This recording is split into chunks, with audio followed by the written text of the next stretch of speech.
Something really cool happened with Ella's speech a couple times now. If you've been following our leucovorin journey, I mentioned how we're really close to the 3-month mark. We're going to hit that next week. The other night, in the middle of the night, usually she'll make loud vocalizations, but you can't make out what she's saying. It's always in the middle of the night her words are the clearest. So I'm interested to know, has that been anybody else's experience lately? So there was one time where I heard in the middle of the night, she said, out. It was like a very different way of saying it, but it was clear as day that that's what she said.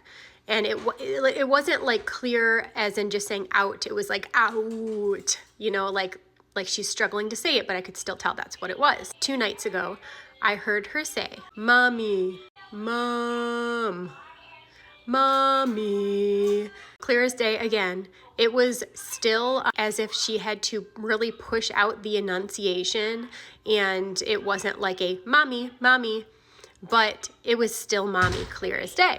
So that happened. And then last night, this is the first time in her whole life, because even when she was a child, she didn't say like mommy just like that. It was always like ma or ma-y, mommy, or where she really had to push out those enunciations. I hope that makes sense. But last night she woke up. Now again, we are nearing the 3-month mark of leucovorin. However, she did also just take the I word for parasite cleanse. I have a whole video on that if you want to check it out, of also why I'm calling it the I word. You could like look it up and research it if you're interested. We took that 2 days ago now. Last night, it could be a combination of both things together. I don't know. She woke up in her sleep. She was very tired and kind of groggy, which usually when she wakes up, she just like jumps up and she gets really hyper and excited really quickly. Woke up out of that deep sleep and I heard, mommy, mommy. And it was clear.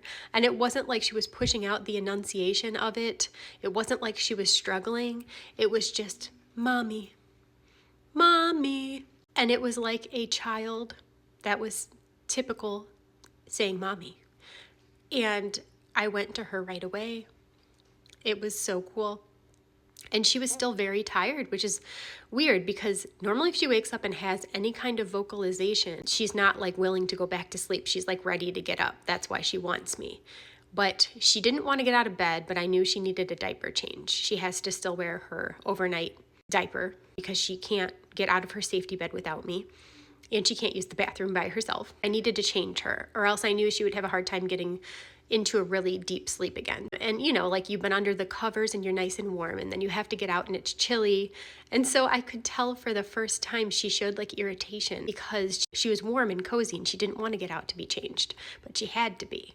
So I start taking her layers of clothes off that she has to wear to bed. She's standing there. She goes, my God. It was so cute. I was taken aback because when she was a very young child, I would say like 2 to 2.5 years old. We had one of those big like fold up gates across our kitchen while I cooked. And so she would stand by it and she would be really hungry and she would stare at me the whole time I cooked and she'd be like, hungry, my God. And she stopped saying that ever since. She used to say that all the time at that age. She'd be like, my God. And I don't know, I guess it must have been something I said at the time.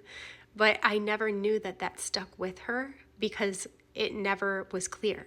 She might have been saying it this whole time, but the enunciation wasn't coming out. It was coming out as a loud vocalization that didn't make any sense. And she said it last night while I was changing her. And it reminded me immediately of that time in her life when she still had more words than she does now. And it was so clear. And it just, even if all of this that I'm doing, it only gives us these few words here and there, that's all worth it. And I put her back to sleep and she just went right back to sleep. She was so tired. And it just makes me really question, are parasites the reason why a lot of kids are struggling to get their sleep at night? Normally she would never go back to sleep like that. And now she's been on this parasite cleanse for 2 days. And it's almost like there's a change in her body. We'll see, time will tell if that change continues. But is the reason they wake up in the middle of the night something about parasites being able to replicate quicker in their bodies potentially because the microbiome of their guts may be so off balance. Something about that, something about the leaky gut aspect, something about the inflammation in their bodies being more intense. Like, is there something in their bodies that's making it easier for these parasites to reproduce? Very interesting.